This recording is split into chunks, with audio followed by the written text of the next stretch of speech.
Fidèles téléspectateurs de Espérance TV, la télévision de l'Église méthodiste unie Côte d'Ivoire, en cette journée, soyez encore salués, soyez bénis. Merci de m'accueillir chez vous. Merci pour ces moments que nous allons passer ensemble. Merci pour ces histoires poignantes et ces témoignages édifiants que nous allons parcourir pour que nous puissions savoir ce que nous chantons.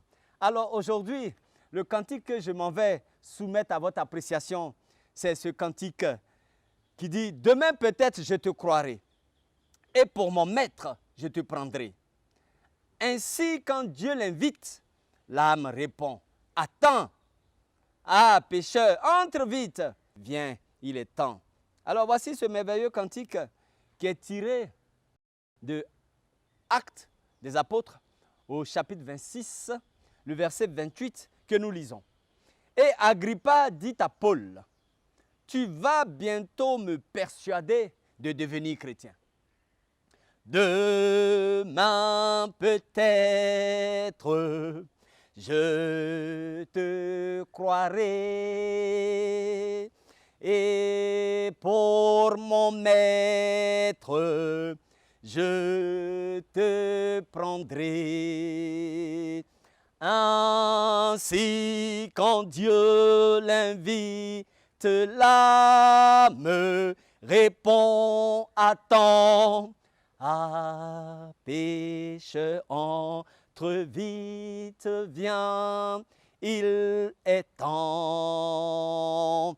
Ainsi quand Dieu l'invite, l'âme répond attends.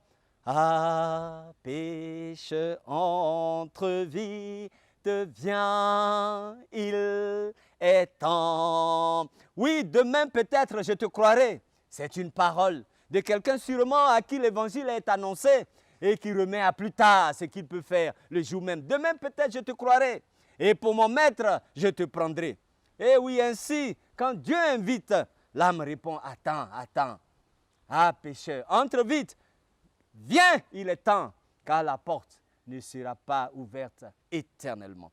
Ce merveilleux cantique, oui, il est tiré des recueils Célébrons Dieu au numéro 175, Chant de victoire au numéro 89, Gloire à Dieu au numéro 875 et Sur les ailes de la foi au numéro 209. Les paroles et la musique ont été écrites et composées par Philippe Paul Bliss, un jeune homme de 31 ans qui a écrit ce cantique. Il est né le lundi 9 juillet 1838 à Clearfield County, en Pennsylvanie, aux États-Unis. Chrétien baptiste, compositeur, il a pris des cours pendant plusieurs étés à la Normal Academy of Music à New York. Enseignant itinérant de musique et chanteur évangéliste, Paul Philip Bliss a participé au mouvement de réveil dans le sud, le centre-ouest et l'est des États-Unis. Chaque événement de la vie, chaque circonstance, chaque discours ou parole prononcée lui inspirait des paroles et la mélodie lui était aussitôt communiquée. Il a écrit 295 cantiques, il en a composé 133 et il a édité 6 recueils de cantiques. Paul Philip Bliss est décédé le vendredi 29 décembre, oui, vendredi 29 décembre 1876 à l'âge de 38 ans, lui et sa femme dans un accident de train à Ashtabula dans l'Ohio aux États-Unis. La Bible nous relate des histoires qui décrivent à la fois le bien et le mal de l'humanité. Il y a des histoires des héros et les histoires des scélérats. Il y a des histoires de victoires et des histoires de défaites. Il y a des histoires de vie divine et des histoires de vie pécheresse. Il y a des histoires d'espoir et des histoires de désespoir. Il y a des histoires de bons choix et des histoires de mauvais choix.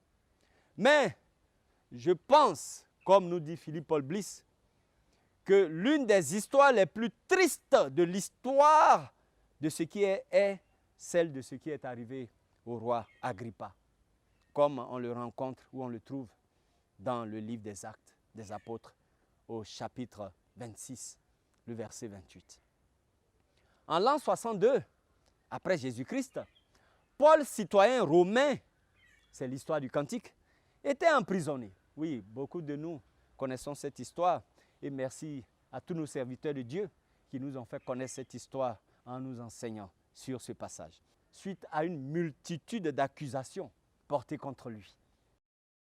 Lors de son audition devant Festus, Paul implora César pour que justice soit faite et il fut conduit à Rome pour être jugé. Peu de temps après, on lui demanda de se défendre. Comme on dit en justice, accusé, qu'avez-vous à dire pour votre défense?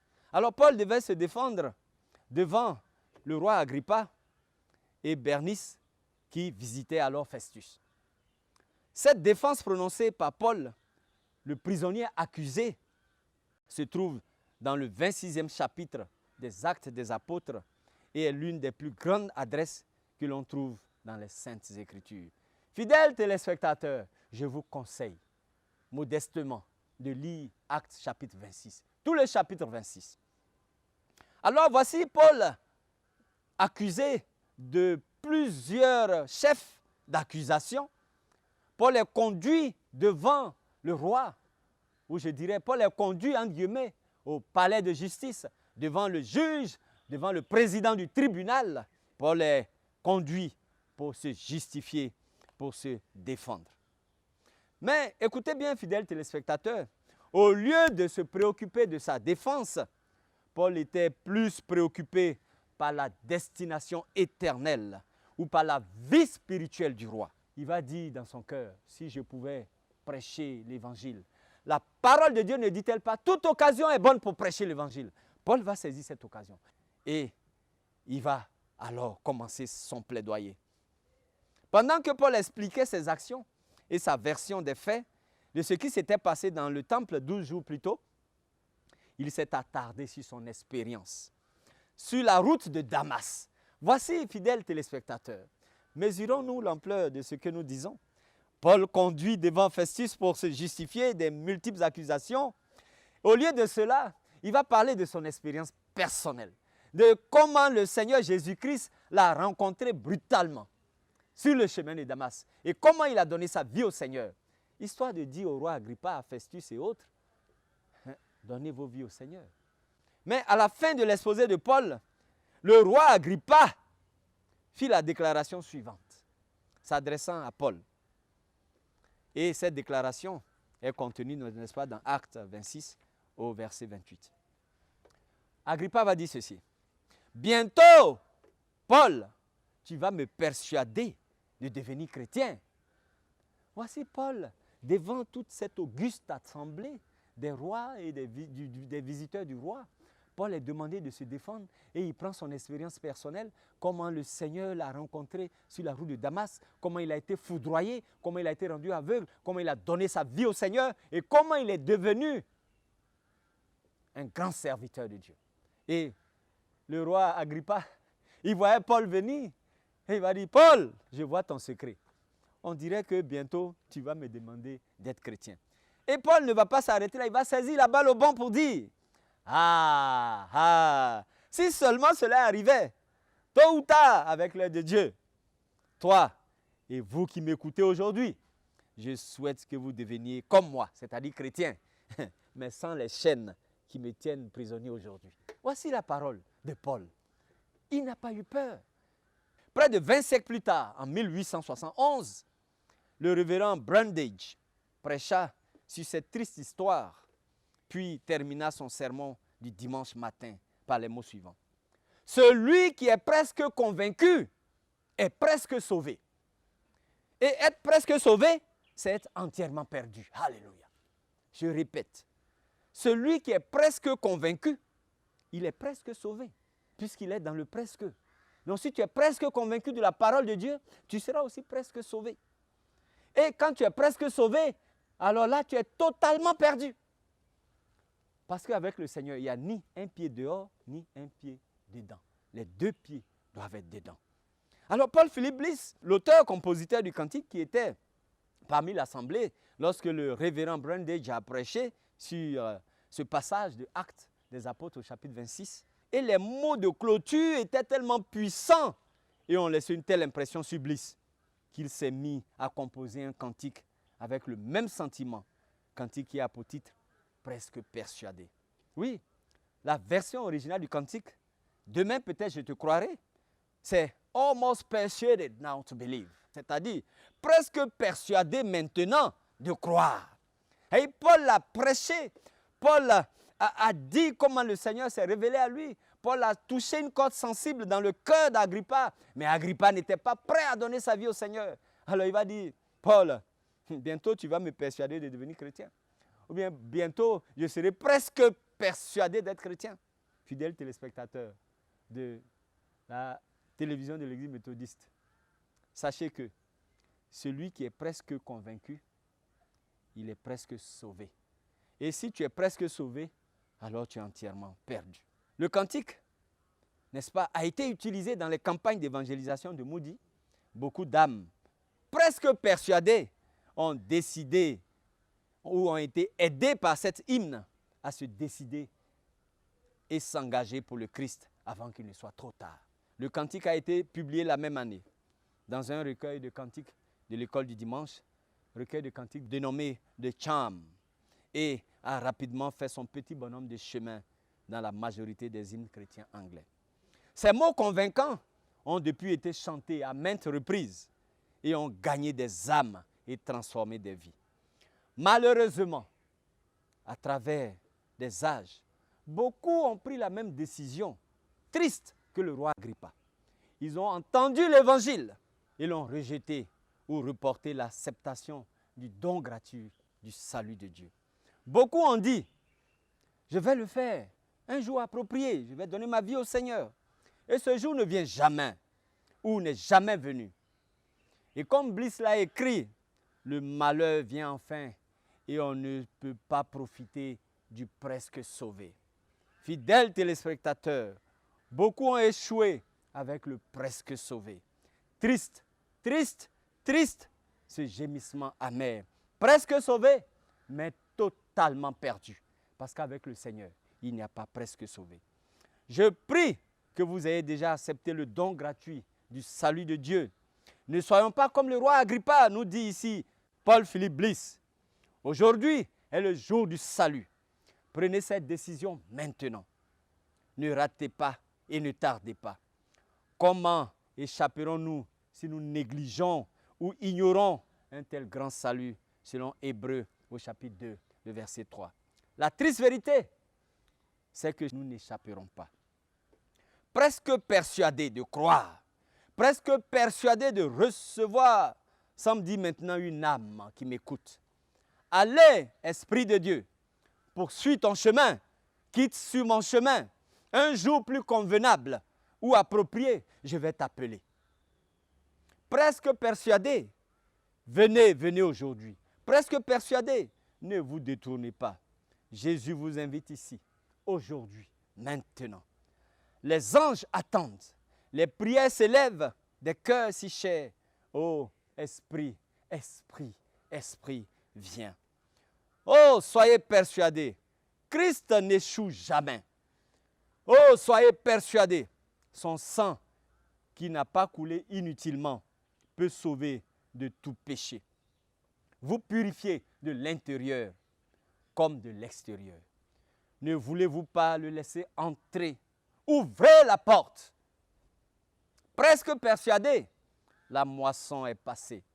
Presque persuadé, la condamnation vient enfin. Bientôt ne sert à rien ou est inutile. Bientôt va échouer. Triste, triste, quel amer gémissement.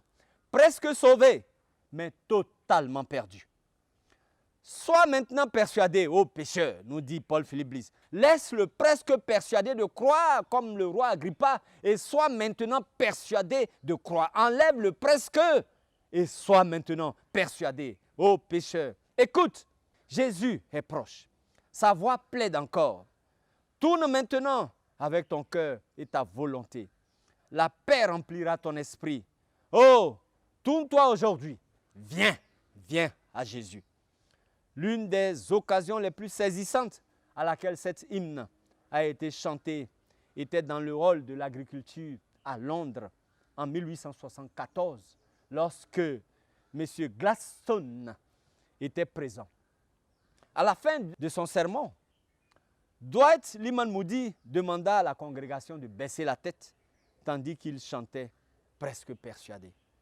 Un silence de mort prévalut dans l'auditoire de plus de 15 000 personnes, tandis que les âmes prenaient leurs décisions et s'engageaient pour Christ. Ils ont trouvé là la perle de grand prix avant le jour suivant. Un jeune homme dit un jour au révérend Young, « J'ai l'intention de devenir chrétien. Dans quelque temps, hein? Mais pas maintenant, pasteur, pas maintenant. Ne t'inquiète pas pour moi, hein, pasteur. Mais je vais le faire à temps. Le temps là, ça vient, je vais le faire. Au temps marqué, je vais me donner au Seigneur. » Quelques semaines plus tard, le jeune homme fut blessé dans un moulin à scie. Et alors qu'il était mourant, il appela le même révérend Young à son chevet. Young le trouva désespéré, hurlant, « Laissez-moi tranquille. Lors de votre croisade, j'étais presque convaincu, presque persuadé, mais je ne me suis pas décidé. Je n'ai pas cédé. Et maintenant, il est trop tard. Oh, dites à ma femme à la maison, à mes soeurs, à mes frères, de chercher Dieu et de le faire maintenant. Mais laissez-moi tranquille, car je suis perdu. » Oui, il était presque persuadé à la campagne d'évangélisation. Il ne s'est pas décidé. La mort est venue. Il dit, il est totalement perdu. Juste parce que je ne me suis pas décidé quand j'étais presque persuadé. Fidèle téléspectateur, si tu es presque persuadé, décide-toi maintenant et sois convaincu. Car celui qui est presque persuadé est presque sauvé. Et celui qui est presque sauvé est totalement perdu. Alors, Jésus ne tient pas compte des temps d'ignorance. Il ne rejette jamais celui qui vient à lui. Ses bras sont toujours grands ouverts. Il est le Dieu des pécheurs. Il se tient à la porte de ton cœur. Il frappe. Si tu ouvres, il entrera. Si tu n'ouvres pas, il s'en ira.